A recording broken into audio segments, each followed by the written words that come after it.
इसके बाद हम देखते हैं कि कोश का निर्माण करते समय अक्षरों की बनावट और विषयवार ये दो पद्धतियाँ मोटे तौर पे, अक्षरों की बनावट मतलब जैसे हम टॉपिक चेंज होता है तो हम अलग पेन का यूज़ करते हैं, हाईलाइट करते हैं, तो उसी प्रकार से अक्षरों की बनावट और विषयवार यानी टॉपिक वाइज जो है वहाँ पर कोश में निर्माण करते समय ये दो बातें जो है अवश्य याद रखी जाती है। मोटे तौर पर मतलब हाईलाइट किया उसे जाता है। यह करते समय पाठकों को सुविधा प्राप्त होगी और जानकारी खोजने में सरलता होगी। मतलब किसी भी विषय के बारे में जो जानकारी उन्हें चाहिए प्राप्त करनी है उसे ढूंढते समय आसानी हो या सहजता से वो जानकारी जो है वो खोज सके।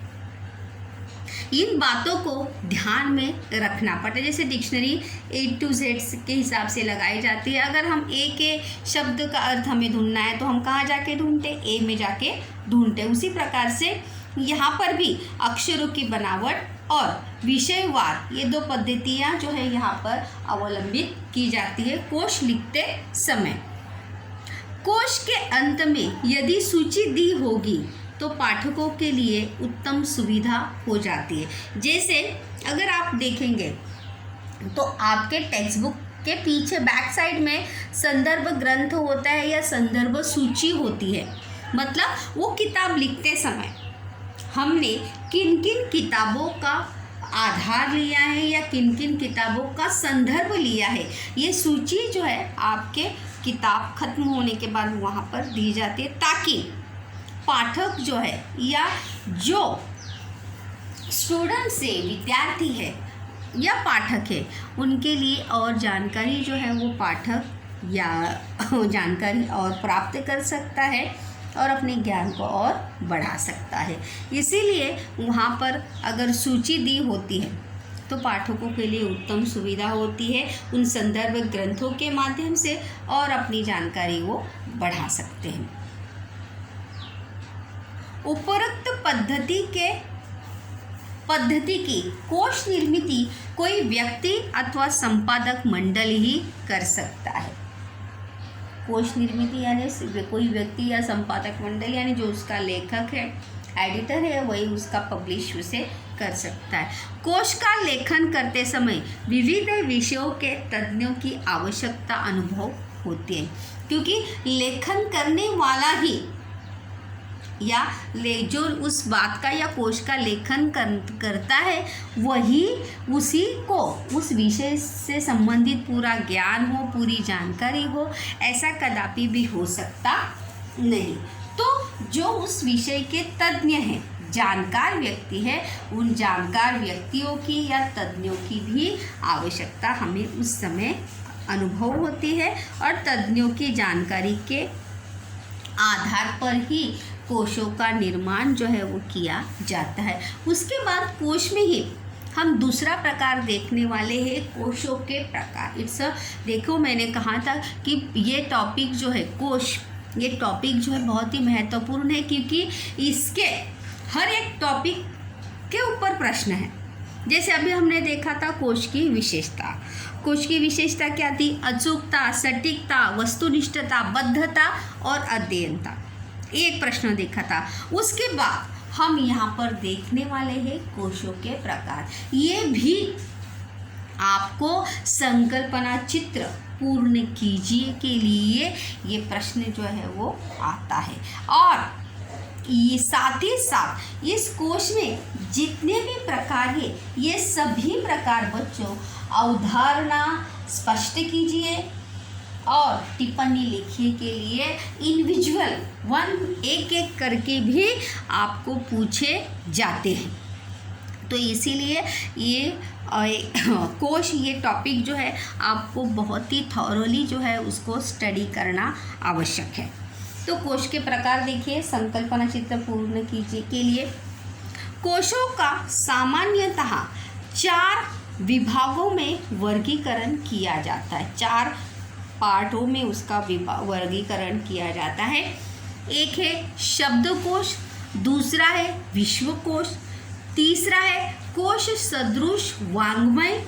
जैसे वाङ्मय का अर्थ है, ये ड है लेकिन इसको देखो वहाँ पर बिंदी है तो इसका उच्चार द नहीं करना है, ग करना है, गणपति वाला ग। तो इसका उच्चार जब करते हैं वाङ्मय नहीं करते हैं, इसका उच्चार क्या करते हैं, मराठी का ये शब्द है वाङ्मय, क्या इसका उच्चारण किया जाता है वाङ्मय। और चौथा है सूची वाङ्मय। तो ये चारों जो है कोशों के प्रकार आपको याद रखने हैं। पहला शब्दकोश, दूसरा विश्वकोश, तीसरा जो है कोश सदृश वाङ्मय और चौथा है सूची वाङ्मय। अब जो है हम 1 बाय 1 जो है इन सभी कोशों के बारे में जो है वो जानकारी देखने वाले हैं। सबसे पहले हम देखेंगे शब्दकोश। किसे कहते हैं शब्दकोश? नाम से ही आपको पता चलेगा कि शब्द मतलब क्या, शब्दों का संग्रह। शब्द और उनके अर्थों के कोश को क्या कहते हैं? शब्दकोश कहते हैं। क्या कहते हैं? शब्दकोश। देखिए यहाँ पर दिया भी गया है, अगर हम देखेंगे तो कि इसमें शब्दों का संग्रह, देखो फर्स्ट पॉइंट यही आपको लिखना है। इसमें शब्दों का संग्रह, शब्दों के अर्थ, पर्यायवाची शब्द जिसे हम क्या कहते हैं सिमिलर वर्ड, समान अर्थ वाले शब्द, शब्दों की व्युत्पत्ति दी जाती है। जब हमने व्युत्पत्ति कोश में देखा था हमने कि वहाँ पर शब्दकोश में शब्दों की व्युत्पत्ति भी होती है कि इस शब्द का निर्माण कैसे हुआ। जैसे हमने व्युत्पत्ति कोश में देखा था दिवाली शब्द कैसे, अग्नि शब्द कैसे, अग्नि शब्द का व्युत्पत्ति कैसे हुई, दिवाली शब्द की व्युत्पत्ति कैसे हुई। तो ये सभी जो है हमें किस में देखने को मिलते हैं? शब्दकोश में देखने को मिलते हैं। शब्दकोशों के महत्वपूर्ण प्रकारों में देखिए, शब्दकोश के महत्वपूर्ण प्रकारों में अगर हम देखेंगे तो सर्वसंग्राहक, विशिष्ट शब्दकोश, पारिभाषिक शब्दकोश। पारिभाषिक शब्दकोश यानी जो दूसरी भाषा के शब्द जो है वो वहाँ पर आए हैं। जैसे अगर हम पेन जो है ये इंग्लिश शब्द है। क्या है? पेन ये इंग्लिश शब्द है, लेकिन मराठी और हिंदी में पेन हिंदी में भी हम यूज़ करते हैं, मराठी में भी हम यूज़ करते हैं। अगर हिंदी में पेन को क्या कहते हैं? कलम कहते हैं, और मराठी में इसको लेखनी कहते हैं। लेकिन हम ऐसा बोलते हैं क्या? नहीं। तो इसको कहते हैं पारिभाषिक शब्द का भी शब्दकोश होता है, जो दूसरी भाषा के शब्द जो है हम बड़े ही सहजता से हम अपने बोलते समय उनका प्रयोग जो है वहाँ पर करते हैं। व्युत्पत्ति कोश होता है, समानार्थी अथवा विरुद्धार्थी शब्दकोश होते हैं, मुहावरे और कहावतों का संग्रह कोश भी, मतलब शब्दकोश में देखिए किसका किसका समावेश होता है। सर्वसंग्राहक शब्दकोश होता है, परिभाषिक शब्दकोश होते हैं, विशिष्ट शब्दकोश होते हैं, मुहावरे और कहावतों का संग्रह होता है, वो भी शब्दकोश में आता है। और इन सभी शब्दों के अनेक अर्थ बताने वाले को क्या कहते हैं? शब्दकोश के 3 प्रकार भी होते हैं। एक होता है एक भाषी, दूसरा है द्विभाषी और तीसरा है बहुभाषी, जैसे हम पारिभाषिक शब्दकोश जो है वो कहते हैं। तो ये तो हो गया शब्दकोश। दूसरा है विश्वकोश। दूसरा क्या है बच्चों? विश्वकोश। विश्वकोश के 2 भेद हैं। कितने भेद हैं? 2 भेद हैं। विश्वकोश उस ग्रंथ को कहते हैं जिसमें विश्व का सभी ज्ञान विषयानुसार और सारांश रूप में एक साथ दिया होता है। किसे कहते हैं विश्वकोश? कि विश्वकोश उस ग्रंथ को कहते हैं कि जिसमें विश्व का ज्ञान सभी ज्ञान जो है विषयानुसार सारांश रूप में मतलब इन शॉर्ट में वहाँ पर दिया है, समरी टाइप। सर्वसंग्राहक जैसे इंसाइक्लोपीडिया ब्रिटानिका, महाराष्ट्रीय ज्ञानकोश, मराठी विश्वकोश आदि विशिष्ट विषय पर विश्वकोश यह किसी विशिष्ट विषय से संबंधित होते हैं और साथ ही साथ जैसे भारतीय संस्कृति कोश, ये भी टिप्पणी के लिए है भारतीय संस्कृति कोश। व्यायाम ज्ञान कोश, व्यायाम यानी कसरत, तो व्यायाम से संबंधित पूरी जानकारी जो है वो हमें उस व्यायाम विश्वकोश में या ज्ञान कोश में हमें प्राप्त हो सकती है। विश्वकोश यानी यहाँ पर अगर हम देखेंगे तो विश्व की जानकारी विविध टॉपिक से रिलेटेड जो है हमें यहाँ पर प्राप्त हो सकती है, क्योंकि ये विशिष्ट विषयों के लिए बने होते हैं। मतलब यहाँ पर अगर हम देखेंगे तो यहाँ पर व्यायाम ज्ञान कोश जो है, इस व्यायाम ज्ञान कोश में व्यायाम से रिलेटेड पूरी जानकारी जो है वो वहाँ पर आपको प्राप्त होगी या वहाँ पर हमें देखने को मिलती है। तीसरा प्रकार जो है वो है कोश सदृश वाङ्मय। इसमें किसी विषय की समग्र प्रस्तुति की जाती, समग्र यानी पूरी।